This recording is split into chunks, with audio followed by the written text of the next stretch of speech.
ఎవరికైనా ఏదైనా శుభం కలిగితే ఆ శుభానికి కారణం ఎవరు అంటే శంకరుడే. నేను చెప్పట్లేదు ఈ మాట, శాస్త్రములు చెప్పే.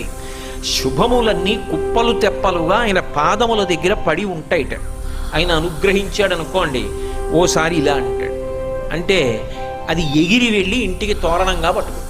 అందుకే ఒక గడుసు కవి ఒక మాట అన్నాడు, నేను ఓ పువ్వు పట్టుకొచ్చి మీ పాదాల మీద వేశాను అనుకోండి, నేను వేసినది ఇది పువ్వు, మీ పాదముల మీద ఉన్నది ఇది పువ్వు.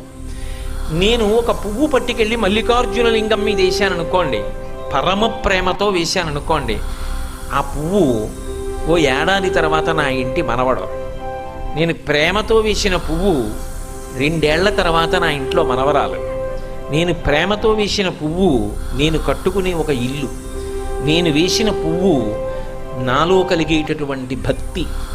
నేను వేసిన పువ్వు ఏ వయస్సులో నాకు రావాలో ఆ వయస్సు